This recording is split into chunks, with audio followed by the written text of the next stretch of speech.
গত 5 বছর আগের ঘটনা। তখন পড়াশোনা শেষ করে প্রতিদিন সকালে শার্ট প্যান্ট পরে একটা ব্যাগ নিয়ে বেরিয়ে যেতাম চাকরির উদ্দেশ্যে। আর সন্ধ্যায় বাড়ি ফিরে ধপাস করে চেয়ারের উপরে বসে পড়ে বলতাম, আজকেও হলো না। এই ইন্টারভিউতেও কোনো সুবিধা করতে পারলাম না। আমার পরিবার বলতে শুধু মা, বাবা আর স্কুল জীবনের প্রেমিকা পিয়ালি।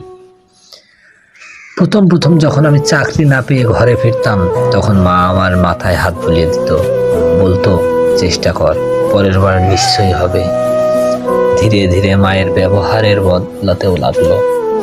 তখন আমি বাড়ি ফিরলে মা আর সান্ত্বনা দিত না, বরং খোঁটাই দিত।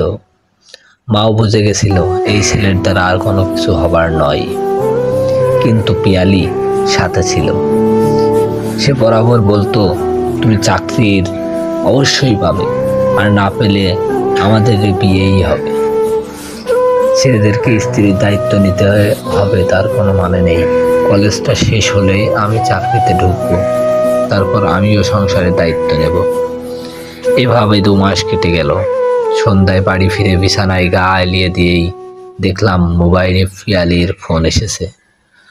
ফোন ধরা মাত্র পিয়ালি জিজ্ঞেস করলো, আজকেও কিছু হলো না তো? উত্তর দিলাম, না। পিয়ালি বলল, শোনো, আমার বাড়ি থেকে কিছুতেই মেনে নিচ্ছে না। তোর সাথে সম্পর্কটা একজন বেকার ছেলের সাথে আর থাকা যায় না। অনেক অপেক্ষা করেছি, তাই আমি মিউচুয়াল ব্রেকআপ চাই। আমি একদম চুপ করে গেলাম।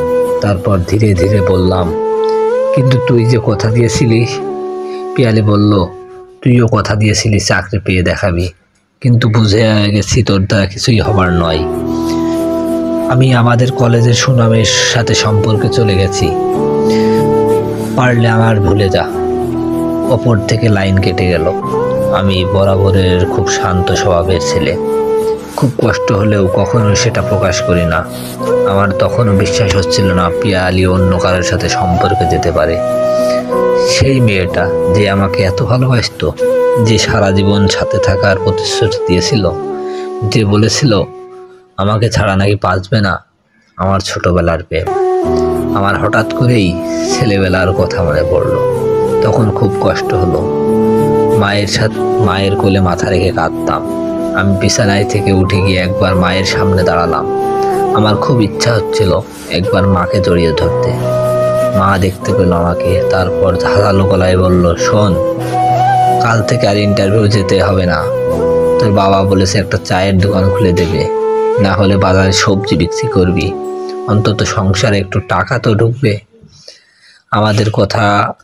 আমাদের থেকে টাকা নিয়ে রোজ বাস ভাড়া দিয়ে ইন্টারভিউ দেওয়ার আর কোনো দরকার নেই।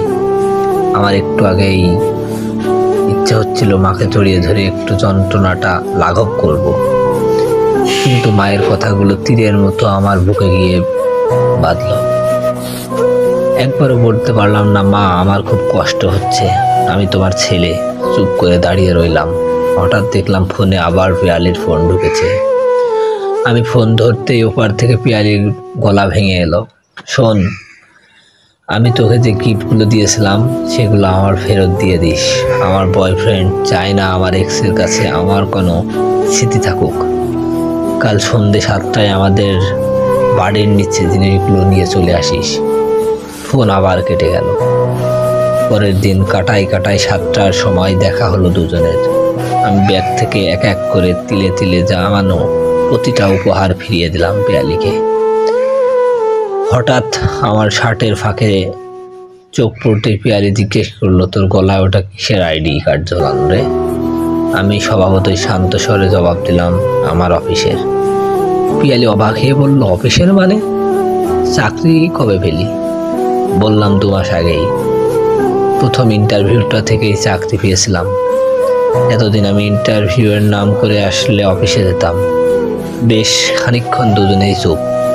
তারপর ছলছলে চোখে পিয়ালি জিজ্ঞেস করলে, এত বড় মিথ্যাটা কেন বললি? এতদিন ধরে আমাকে ধোঁকা দিয়ে গেলি? আমি ফ্যাকাশে হেসে বললাম, না হলে তোর আসল রূপটা কিভাবে দেখতে পেতাম? মাঝে মাঝে সফলতার পাশাপাশি ব্যর্থতার গল্প শোনানোটাও জরুরি। একমাত্র ব্যর্থতাই পারে শুভাকাঙ্ক্ষীদের প্রকৃত স্বরূপ চিনিয়ে দিতে। পিয়ালি চোখ বন্ধ করে ফেলল। হয়তো সে কান্না লুকোবার চেষ্টা করছিল।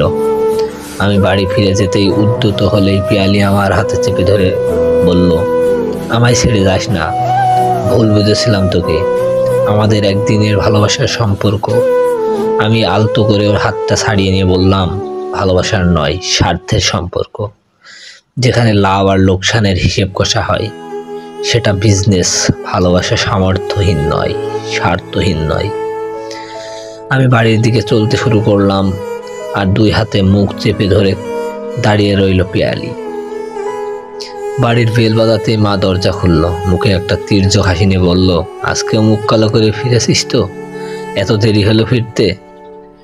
চুরি চামারি করছিলি নাকি? আমি শান্তভাবে ঘরে ঢুকে জুতো খুললাম, হাত মুখ ধুলাম, তারপর ব্যাগ থেকে একটা মোটা খাম বের করে টেবিলে রেখে বললাম, 2 মাসের মাইনেটা ব্যাংক থেকে ক্যাশ তুলে আনলাম, অনেক বড় সংখ্যা, সময় নিয়ে গুনো। আর পাশে আমার আইডিটা রইল, সব উত্তর ওই চৌকো কাঠের মধ্যে পেয়ে যাবে। মা অবাক হয়ে চেয়ে রইল, আর আমি নিজের ঘরে ঢুকে দরজাটা টেনে দিলাম।